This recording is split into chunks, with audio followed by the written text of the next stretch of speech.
Welcome back, everyone, to the Disaster Tough podcast, where we share insights into the big plays and right calls of leadership. We dive deep into the stories, lessons learned, and ideas that will help you in the field. Let's go. Welcome back to the Disaster Tough podcast. I'm your host, John Scardena. I am so excited for this week's episode. I have a really, really special guest. She was a dispatcher during the October 1 Vegas shooting there, I believe, at the Mirage several years ago, 2017. And we're going to have kind of more of an AAR-style podcast. But before we get into that, I want to make several call-outs. A lot of really great things have been happening, including incredible guests who've been coming on to our podcast for the last several months. And that is all due to a guy named Paul Sowers. Paul Sowers joined our company back in, I think, August 5th, if I recall correctly, with another great guy, Ethan Bostic. So I'm shouting out. Both these guys have been working tirelessly behind the scenes. I haven't done it yet. I felt like should be doing it. But for like the 40,000 of you listening behind the scenes or listening to us, I thought it was important to say thank you for the people who are helping us bring on incredible guests like Lauren. Paul's been working with her behind the scenes. He also is an EMT by trade. He was in naval intelligence. And so, you know, when he's bringing on these people like Moose or like Lauren or like helping us out with Cameron Hamilton or whoever's coming on, it's because of the people behind the scenes. And that's kind of the backdrop behind this conversation as well. People behind the scenes need to get credit. And we have long praised dispatchers and helping the coordination, the dispatcher in the shooting for Michigan State University, I think it was Michigan State. They were basically the IAC because the people on the ground didn't seem to be doing the job. I don't know what's true and what's not true, but I've heard those audio files, and that dispatcher was phenomenal. We have another phenomenal dispatcher on here, which again just highlights what we're talking about behind the scenes.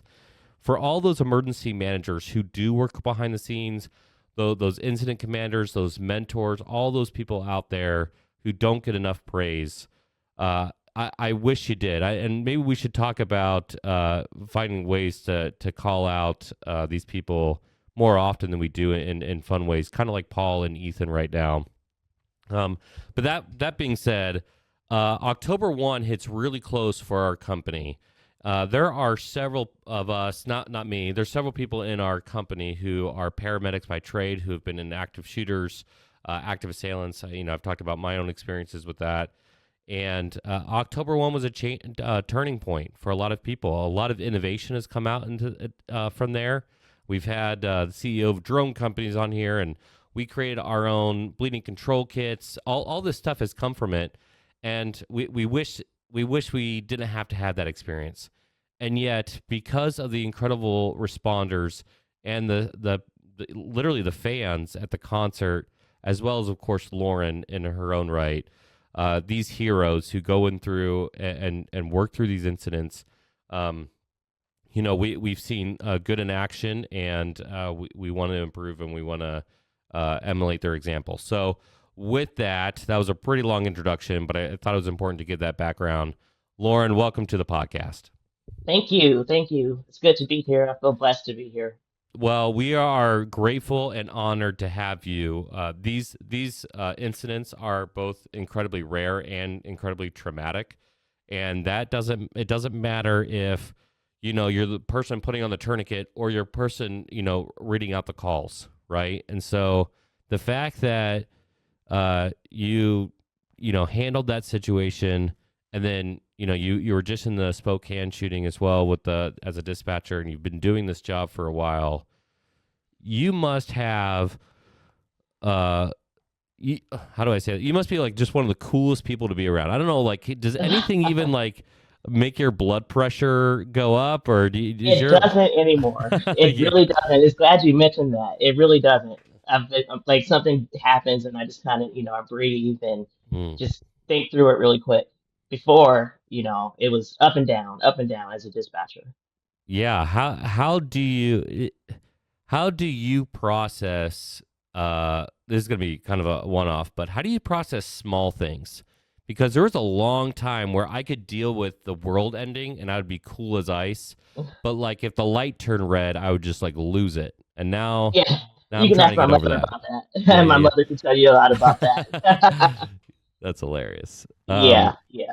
Okay, well, for the sake of the audience, and after action, we just thought it would be best, and you and I talked a little bit about this beforehand, just to like literally walk through your experience.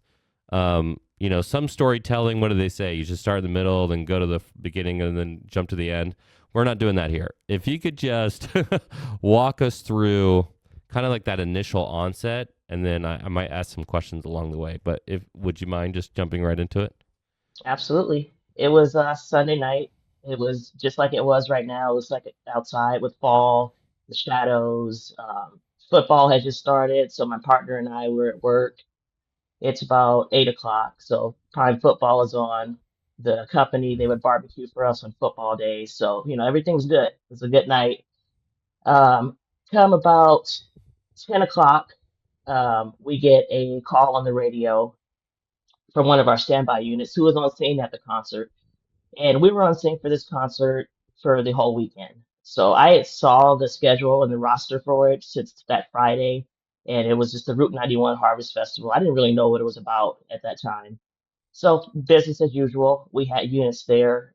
We had a medic tent on scene at the concert, so there were unit staff there already, and we had supervisors there, along with Metro PD. They were there as well. So business as usual. 10 o'clock, we get a radio call, and it's one of our managers. And you hear screaming in the background of this radio. And that's one thing that does raise my blood pressure now is when I hear screaming on the radio, it worries me. That's when I stand up and I'm like wondering what's going on When you mean screaming, do you mean screaming from the radio call or in the background of the radio call? in the background of the radio. Mm. So as soon as he Mm-hmm. keyed down, you hear screaming. I want to say you could hear shots at the time as well. Mm. So he keys down and he says, "Dispatch, there's an active shooter. There's multiple shooters with assault rifles." So I'm the way our office is set up, I'm sitting across from my partner. So if I stand up and look over, we'd be facing each other.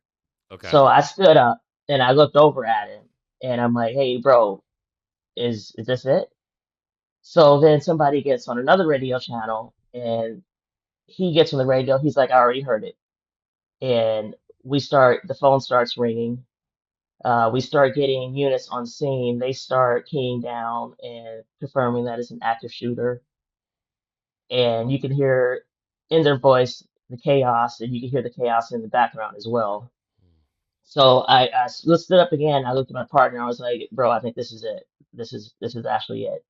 Because as a dispatcher, we both had a lot of experience dispatching in Las Vegas and myself in California. We always knew that, what the way the world is now in society, it's not a if, but when. And are we going to be the people to handle that call? So personally, I always like to read up on active shooters and just see the protocols, what I would do, how do I be ready? And it happened. So I got that psychological confirmation from him that we were really dealing with this. And so we didn't know what to do. We didn't know if our crews were safe, what their status was. Do we start sending units in? So I know my partner ended up calling Las Vegas Fire Authority, and they also confirmed that they were getting calls up and down the strip of an active shooter. So like the next 3 hours, we were getting multiple calls from multiple people saying that there was a shooter up and down the strip in these hotels, unconfirmed. We didn't know. So at this point, we're sending units to the scene, hopefully that we weren't sending them into something that could be deadly. But we knew we had to send them to help their fellow crews and people that were injured. So the supervisor gets Can on the air again. Oh, go ahead. Can I ask you a question about that specific point? And I don't want to cut you off too much. Oh no, go ahead.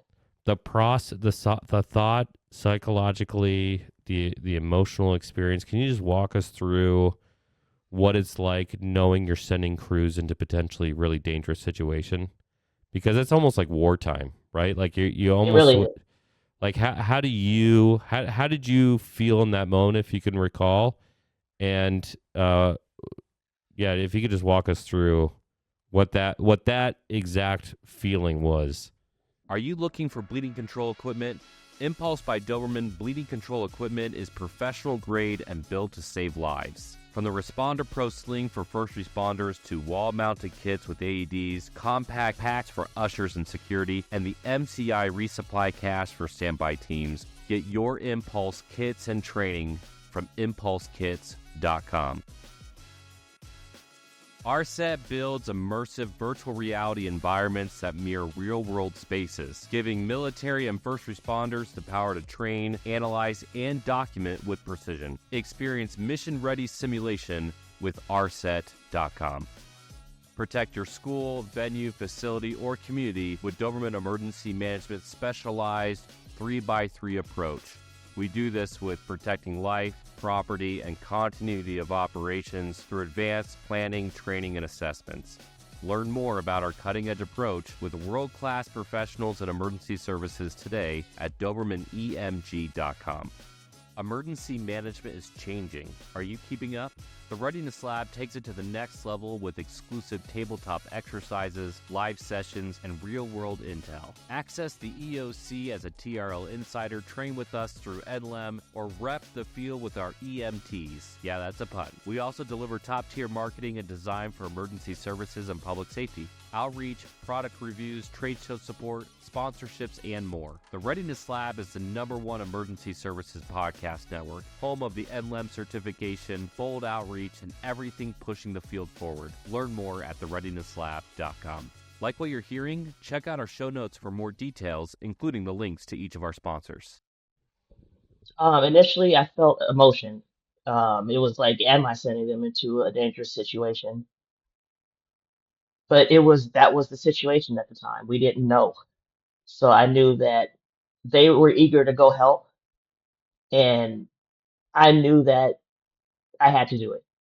And anything after that, emotional wise, was autopilot. And it was everything that I've learned in the 20 years of my EMS history, just at work.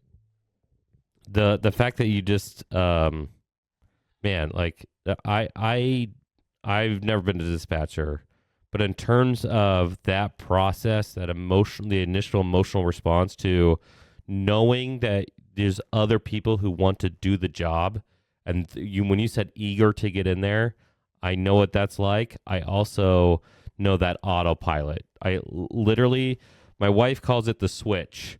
Like I just go from being a human to just like autopilot. I think it's not the word I would have used, but it's definitely like training kicks in at that moment. That's fascinating. Yeah, sorry, please continue. So you got the call. Yeah, so we were getting multiple calls up and down the strip. And the supervisor got on the radio and said that there were multiple people down in the medical tent, 18 to 20 at that time, send units, that there was still shooting in the area, and it was coming from the area of Mandalay Bay. So I'm getting units there. I'm answering phone calls. My partner's on the primary radio channel dispatching the units. I'm starting to get phone calls from people that are off duty, people that didn't work for the ambulance company, who had EMS experience, who said that they were coming in. Can we come in? Where do we go? Which was awesome. But the self dispatching did, cause some issues. But that's later down the line. Yeah, please. When we get to that, we want solutions definitely. So that's one of the call outs for sure. Right, right. So as you're getting these phone calls, you're getting updates, radio calls, you're getting all these updates about maybe 18 to 20 in the tent. You think your own people potentially are impacted. You're sending people into these quote unquote hot zones. As you're starting to get confirmation numbers, how long is it before you're able to really know like what the true situation is, from the many shooters down to the single shooter in, I think again, the Mirage? Was it the Mirage? Mandalay Bay. Mandalay Bay. Sorry. Yeah, So, Mandalay Bay. How long was it from initial call until you knew Mandalay Bay only? So we got the initial call at about 10:05. The shooting continued for 11 minutes. We got the confirmation that there was only one shooter, and the total of fatalities probably at 6 a.m. the next morning. Oh wow. This was Were you ongoing all on night. deck that whole time, or was there I a shift was. change? Wow. Yeah. So was your normal shift all night, or were you like scheduled to get off at like 1 or 2? Oh no, that was my normal shift, 6 p.m. to Okay, 6 a.m. And that was got my it. Monday too. Oh my goodness. Yeah. So yeah, you're tired. You're going through this process. Walk us through those 11 minutes. So you're getting. You just mentioned getting all these phone calls, potentially different situations. From that 11 minutes until what is it now 10:15 until 6 a.m. What is your primary responsibility? Are you coordinating with hospitals? Are you coordinating with individual ambulances? Is that Everybody. somebody? Oh, everybody. Okay. Uh, So there was two ambulance companies, private ambulance companies in Las Vegas, where I was at, and then there was AMR. So we had to get AMR involved. It was our service area, and we had that event. So we had to call them, let them know what's going on. Towards the maybe 3 hours in, all the hospitals became inundated. So I was calling standalone urgent cares, trying to see if they could take gunshot victims, how many they could take. We were keeping a constant, maybe 30-minute tally of where we were taking people and who else could they take. what was the most shocking phone call you had? There Not was like not with the responders, but with the coordination of the healthcare facilities. Was anybody like, I'm not getting off shift, or was everybody like all in? Do you know what I oh, mean? everybody's all in. There's no That's question awesome. about going home. Nobody's thinking about that at all. Hey, I'm urgent care. You're like, hey Oh man, no. everybody was a professional. That's awesome. Yeah, Um, absolutely. from yeah, but from a learning experience, what were you like? Oh, like what were some of the conversations that stood out to you as you're taking these radio calls or these phone calls? It was hard. I personally didn't want to differentiate what could be true and what was false. I was taking everything for face value. If they're telling me that there's a shooting in the Mirage or the Flamingo, I'm going to keep my crews away from that area, whether it was confirmed or not. Like I said, we didn't get any final confirmation until about 6 hours later. How do you balance? I actually agree with you. By the way, from a best practice, everything is a problem until you can confirm it's not. So you gotta play with it, and that's where disinformation can come. And there's some scary stuff, or we've talked about before on the podcast. But from a dispatching standpoint, yeah, you got to protect your people. How do you balance protecting and wanting to protect them to? They are eager, and there's 18 to 20 people down initially that we know about, and you got to send them into, the hot zone for Mandalay Bay. Luckily, we're all used to working together, and I think that helped that night. And, the supervisors that were on scene while these shots are ringing out, they're also instructing these units that are en route, go to this staging area, don't come directly into the firing area. It was coordination amongst the chaos, honestly, just so we could protect each other. This is a really sensitive question, and so if you don't want to answer it or we want it to edit us out, we will. Were any of the people that you knew were impacted physically from the shooting, injured Not or from work, otherwise? Uh, but people that I knew, some off-duty officers. really, I'm sorry to hear that. Um, uh, it I think it's harder to do that switch thing when you know the people. I think it's still possible, to be honest, because you got to do the job, but that has to be going through your mind as well, right? I mean, how does it not? Right. Um, We got that when confirmation that no employees were injured about 45 minutes into the incident. And okay, our the owner of the company, his daughter was actually there at the concert as a oh my participant. gosh, Yeah. And he didn't know if she was alive, so he's on the radio talking to the supervisor that's on scene, trying to coordinate with him, because and just hearing that on the radio, it's a lot. it's a father speaking, not an Right. owner speaking. Exactly. Did you? This is going to be totally brutal. But did you find that to be a distraction, or did you find that to be not a hindrance to everything else you were doing? It was a distraction. Yeah, for sure. Absolutely. And then Yeah. that emotion comes back, you know. Mm. So that's an emotional spike. Were you able to process emotionally in 40 that when you got that call in 45 minutes saying none of the staff were impacted? Was that a immediate emotional release, or did that take some time for you to process? Like, okay, I understand what just happened here, because you'd already been dispatcher for a while at that point. Right. It took some time. It was Mm, honestly, I don't want to sound cold, but in autopilot, it was, I checked that off the box. Like our crews are safe. Okay. Now I mm. can move on to this. Yeah, I actually get that. For you personally, how long was it before you came off the either the adrenaline autopilot mode into processing mode? And have you ever been able to do that? I think I have. That morning when I got off work at 6 a.m., that drive home was very interesting. So I had to pass the Mandalay Bay and the whole Las Vegas Strip area, and it was just eerie. It was so eerie. You know, the roads were shut down to Las Vegas Boulevard. And just driving home, I just had a cigarette and I didn't know what to think. You know, I had my mother at home. I told her what had happened on text message during the incident. And she's like, yeah, I see it on the news, you know, and what do you say? You know, me and my partner were walking out. I think we had a cigarette and we just looked at each other.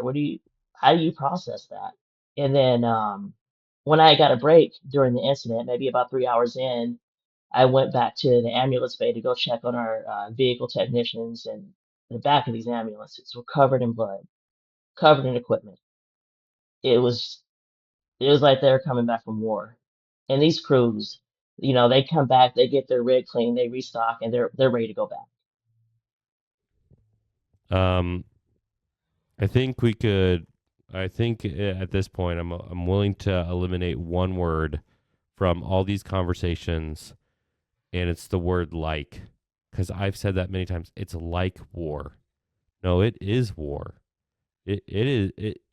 Tell me the difference at this point. Like when people are being gunned down, that's an act of war.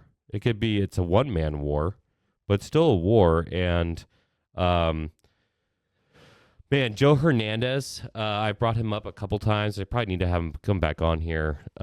He was at the Oklahoma bombing in 1992 or four, and then he was at Twin Towers as a USAR guy, Oh and wow. been in Haiti and a bunch of other stuff. But he said the Oklahoma City bombing, they had the responders there where they slept was facing the building that had been bombed. So there was no opportunity for them to come down. I wish that you didn't have to drive by that immediately after doing it, because one of like the great survival tools that I think all humans have is segregation of emotion and of distance. And so like, oh, now I'm like walking into this Walmart because I forgot to buy my groceries last night, and oh, by the way, I just was in this, dealing with this MCI. And like that's like, it's like a weird out of body experience. At the same time, it's like, oh, like that other experience must have been unique. That wasn't normal. And this is what normal is. But when you have to drive by it going home, it's now not just professional, it's personal, right? It goes all the way through that. So, man, Yeah, it was rough. It was very rough. And then, like I said, it was Monday. So I had a few hours to decompress, get my mind together, and go back. was there was there any formalized like hot wash for your team? Let's sit down, let's talk about it, let's do the emotional thing that people usually don't want to do about. Did you guys do all that? There was, and then also the informal during the incident. We had management come in and off-duty dispatchers, so we could go outside and take a moment, and they would take over for a little bit. Hmm. It was, you know, the initial incident was 11 minutes, but it was days for recovery. Absolutely. I mean, it's the longest 11 minutes of your life, right? I mean, Absolutely. um, okay, so I'm just going to keep asking you questions because it's one, out of curiosity, but two, I think it's really important for people to understand what this thing is like, and it's also really important for some of us who've been through this experience. I find it incredibly healing for me and my own experiences when I hear other people with their own unique experiences, because I realize I'm not the only one, right? Right. Like that isolation or that survivor guilt thing is real. And yeah, anyway, so if you're okay, I want to keep asking you questions about Sure, this. sure. So 6 a.m., you get off, you take a moment, then you drive home. You have to drive by the incident. You're seeing the ambulances covered in blood, the whole deal. Active war, as we're calling out. Talking to your mom, and then you have to get back to work. Right. What was your state of mind? Were you able to be on, like, I mean, legitimately, like, were you able to do the job when you got back, or how do you even like jump right back into that? How did you do it? It was hard because that autopilot was leaving. Mm, The reality was setting in. And I think it was for everybody. We all everybody was looking shell shocked, pale, like, everybody's seen a ghost. mm. Did It was you difficult. did was it a quiet next day, or was it normal operations? Very quiet, very quiet. Outpouring from around the country with food, snacks, cards. I mean, it was insane. It was insane to see how much people really cared about us and the experience that we just went through. Um, eh, when you were getting that stuff, or like when you guys were being like when people showing the outpouring to both the survivors and the responders, uh, did you ever feel guilty? Because I felt guilty before, and then like I realized that they were doing it from the goodness of their heart, and so I felt bad for feeling guilty, and so then I felt bad again. It was like I was this really messed up, Yes, like cyclical. I feel bad that I'm taking, then I feel bad that I'm not being grateful, then I feel bad that I. Oh gosh, I just hated that yeah. It's whole. today. I mean, even today, I still feel that any incident that I'm in, this is what I was trained to do. I wanted to be a first responder. I wanted to be an emergency manager. This is what I'm doing, and Mm. unfortunately, it happens. Yeah. And uh, what was your partner's name? Who is that when you set up that you could see them face to Uh, face? that's Joe Schubert. Joe. So Yeah, hopefully Joe's doing well, but that's, he is. Both of our that's lives changed. I can tell you absolutely. I mean, if it didn't, you're messed up. Straight up. that. Yeah, if it didn't impact your life. But when you were talking about Joe and you're talking about like going through this moment, man, what a call out again, getting away from isolation. The fact that it sound like you have a great relationship with him and were able to like do a pulse check, like, is this real? That means everything to everybody. People forget that like the lone wolf thing is not a good approach. Like It's not. you need a team, and your team could be one, or it could be 30, or it could be like Paul, Ethan, and I here in this office chilling. I'm grateful for my wolf pack. If I get made fun of for this afterwards, I will not be surprised. But I'm grateful for the people around me that can deal with me and the whole deal. But um, okay, so I'm thinking about this process of 11 minutes. You're getting all this information. You're doing the drive home. You have to get back. As you've processed this over time, you just went through another incident in Spokane. Now that you have like done that, do you think that experience makes, God, it's going to sound terrible, but it's our field. Did it make you a better dispatcher, or was your training sufficient enough where you didn't need to have the first incident to be able to do the second incident? Does that make sense? It makes total sense. Yeah. So I think the experiences that I've had as a dispatcher prepared me for the Vegas shooting. Just responding to shooting calls, dispatching shooting calls. Unfortunately, seeing all the shootings in the United States, just it prepares you for something like that. Mm. It's kind of weird, Yeah, I mean, it's but I think, my experiences as a dispatcher and having that Vegas incident, that's what propelled me into emergency management. That's why I went and got my degree because I felt that with this experience and the field experience I have, like this could help another organization or another city. Like, I wasn't expecting Spokane to happen. I didn't think I'd see this ever again. Mm. Joe calls it the bullshit lottery. How do you win it twice?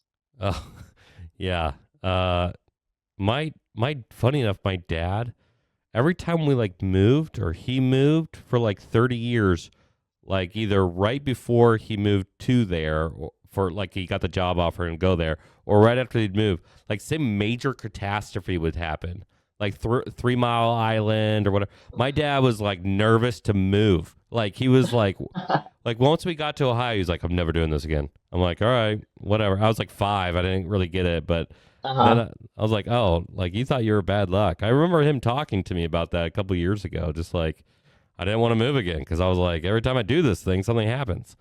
Um, the reality though is you personally, you're not the black cloud, and you don't have the bad lottery. People need heroes, and unfortunately, typically the best heroes have the most experience. I believe in a God of heaven that recognizes that this world is a test and it's also a broken world, and it needs good people to help out. And instead of saying you went to Spokane and oh my gosh, how did you have to deal with this again? Thank goodness Spokane had you. Thank you. And Thank you. well, it's true, and that's the way we got to look at it. That's the way we all got to look at it. It's like instead of why me, I'm grateful that I got training, experience, and otherwise, and so now I'm here and I can do something about it. And I'm gonna bet that you just being there probably helped out other people around you because like, oh, she's been in the big one, like she gets it already. So what a baller. I mean, you're pretty awesome. So you're not allowed to Thank be. you. Yeah, if there's something bad happens, I hope you're my dispatcher. But it's like the worst Jason Bourne movie, right? Because like everything, like you're oh my gosh, it's Jason Bourne, Lauren Taylor. Okay, so from a lessons learned standpoint, if you're talking to emergency managers, and I think it's absolutely beautiful you got into emergency management, and you got your degree after that, because you get it from the ground truth perspective. If you're talking to emergency managers, dispatchers, people on the ground, anything from process to equipment to after actions, give us a few things that we all need to be like, oh, okay, from somebody who's done it, I need to make sure that I don't screw my part up. What would your advice be? Make a decision. You might not have the right decision at the moment. You might not know if it's going to be a bad decision, but you're the only one there to make that decision, and you have to make it. There's somebody I absolutely care about all the way, and I'll ask them to make a decision. I don't know, something like hats. I'm like, just make a decision, and they'll give me options, and it drives me crazy. But it's because they're good people and they want to get on. But I have a feeling that if that moment happened, they would be able to make a decision because they have the training experience. But that's a shout out to one of my friends. But like the make of the decision thing is scary for a lot of people. I don't know why. I'm not like that person. I started a company because I didn't want to have to answer to other people. I just want to make decisions for better or worse. But my risk factor is lower emotionally than other people. And I actually think it's good that people have a bigger meter than I do for evaluating risk. But there is a time and place, right? Right. From the make a decision standpoint, could you break that down a little bit of like from your own personal experience of making a decision, what that means for you, like from the real world? What happened that you're like, oh gosh, make a decision? I'll give you an example from that night. Sure. So all of our ambulances were sent to the scene. We had no available units to run the normal city calls or to send them. So I had a interfacility unit who had just finished a call, and they had locked their keys in the ambulance, and they were my only available wheels I could send to that scene. So Mm, they're calling me. Do we break the window? What do you want us to do? We can Uber to the scene if you want us to. They were going to call Uber. mm, So I'm trying to get a hold of management. They're not answering, obviously. Everything's going on. So I'm talking to Joe. He's busy, so I'm just going back and forth in my head. I'm like, break the window, break it, get in there, go. It's one of those things. It You just have to do it. Yeah. Somebody has to do Who it. If cares you about a look window? Yeah. look at Uvalde, no decision was made. I brought up That's Uvalde. Gosh, you just lit me on fire, literally with that one word. I hate Uvalde with all my heart. Everything about Uvalde was wrong. Everybody says don't judge an incident from an armchair. I'm judging that one all the way. Oh yeah, oh That yeah. one. Whenever I teach, I bring up Uvalde in action. They'll criticize your actions later on, but your actions and making that decision in the moment can save a life. Absolutely. And I interviewed, I didn't interview. I was part of Georgetown where we had um, a guest speaker came in, and he happened to be the incident commander for the 7/7 terrorist attacks. And he Oh walked us wow. through how England deals with their reporting process and after action. And he basically had to prove over an 18-month period, working like seriously 16 to 20-hour days every day, to prove that every action he made and every action his responders made wasn't negligent. And they had to go through every single thing meticulously. And he walked us through it, painstakingly walked us through it. And got to ask a ton of questions. But man, you're talking about a lot of accountability there, and There is. that pressure from your standpoint, and sending out responders. And probably should wrap it up here, and I want to have you come back on, honestly. Um, Okay. but from a dispatcher standpoint, between Mandalay Bay, October 1, Spokane, whatever, these big incidents, has that changed how you receive and or take and or respond to just literally everyday 911 calls? Everything, just 911 calls. Luckily, I don't have to deal with those anymore. My blood pressure is normal now. Woohoo! Yeah. Wait. Yeah. I have this feature I never use. Hold on. Hey! Can you hear the cheering? I don't know if all right. All right. I never use those features. Um, that's awesome. But how does it change your everyday process? Well, after Spokane, it's unfortunate. Okay, so in Vegas, I'm like, be careful when you go to large events. Be careful when you're in public. Make sure you know your exits. Get a concealed weapon if you can. But now, 2025, we've seen the incidents that have happened across the country. And my view is that anytime you leave the house and you go in public, someone can kill you for absolutely no reason. And it's terrifying. So personally, I believe in protecting myself. Hyper aware when I go places now, even more so. Um, it kind of sucks, to have that. I go to work every day, everything's great, but then I know that this could happen. It could happen anywhere. It could happen when I get off of work and go to Walmart. Um, is that something that you have to emotionally process every day? Absolutely. Absolutely. Uh, Sometimes I wonder if I'm being too overly cautious, but it's happened twice. It happens every day. I had a coworker in Washington D.C. who was at the IBM shooting, and this is like before shootings were a thing.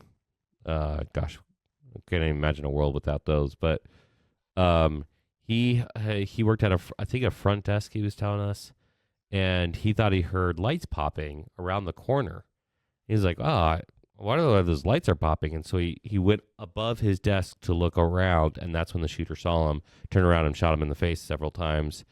And you fast forward decades, and that guy's whole personality was all about being personally armed. And you could tell it was a traumatic response to something he had been through. Um, I wish I had the courage to tell him what I'm telling you, that there are rare experiences, and because your job, they seem more frequent.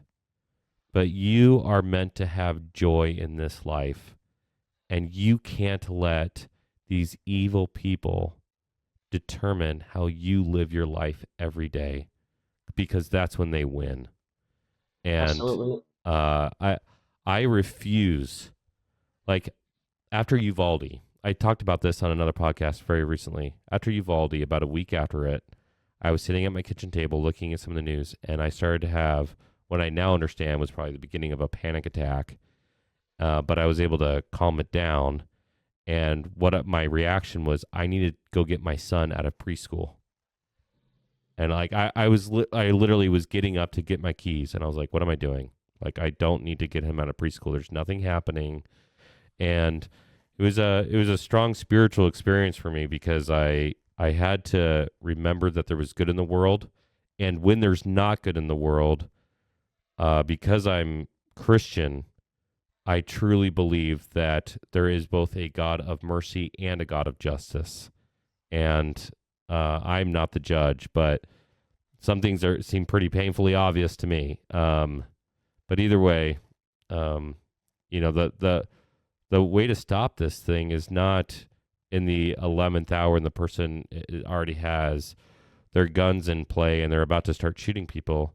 It's in hour 1, 2, and 3, and being a peacemaker and kind and laughing with people, so they don't get to that point. Like we need to work on chilling out, all of us, like people with different opinions, different social capability, different mental health, whatever it is. We need to be peacemakers. That's I don't know. That's from my own personal experience, and I really do hope, Lauren, that you're a happy person and that you're doing good. You laugh and you joke with me, and Well, you're that's the smiling thing. now. So I think I told you before, these incidents, they show pure evil. And I was an atheist up until Vegas, and I had never seen so much evil. And that showed me right there, like, okay, I need to get right with God. I need to evaluate my life. And I love Jesus. He gets me through every day. well, he loves you, and I think you're awesome. Thank you. And yeah, well, it's true. The easiest part is it's true. Well, that's helpful. Um, my mom, out of all people, by the way, my mom said that she realized that there was evil before there was good, and when she realized her evil, she once she figured out that there could be an opposite to all things, that's when she really started opening her mind and started looking for the good, and she found it. Yep. And that just shows me, and like my audience is like, what are we talking about right now? That just shows me that because God's purely intelligent as well as purely good, he can take any situation, as horrible as man or devil can make, and he can use it for somebody's good if they're willing to do the work. And even if they're not willing to do work, he's going to help them out. But it's a lot easier for them to recognize all that good. Anyways, I appreciate you. I appreciate you sharing your story. I hope that we get to hear more about it. I've heard that you're going to write a book. I hope you write that book. Whether it's between now and then, I'm happy to share your story, and I hope that responders around the field can learn from you. So thank you. Thank you, John. Thank you. All right, everybody. Now I have to be super podcasting and say, if you like this episode, like and subscribe. I feel cheesy and lame saying it after such a serious conversation, but it's true. It lets us know. It allows us to find people like Lauren. And I'm wearing my TRL Insider shirt, so everybody should sign up for that. We do like monthly TTXs and all kinds of stuff. It's pretty cool. And then the last thing is, again, I don't want to capitalize on anybody's misfortune, but the reality is we got to learn from terrible incidents. And one of the things that we learned from paramedics is that the equipment that we're using needs to be above board. And we use all the best stuff. We've worked with lots of different suppliers to find everything that is a responder should have through compact bleeding control kits, responder pro packs, MCI kits, the whole deal. And so I would implore somebody who's doing event security or nervous about this stuff to check us out for Impulse. But that being said, Again, Lauren, thank you so much for coming on here. If somebody has a question for her or looking for her book that's going to come out in the future at some point, contact us at contact@thereadinesslab.com. We'll forward on to her. If you're a dispatcher or if you know somebody in the field that has done incredible work like Lauren, who hasn't gotten the recognition that that you know of like a person, we'd love to see it on social media. Tag that person and let the country say thank you to them, and we'll see you for the next one. Peace. Thanks, Lauren. Thank you.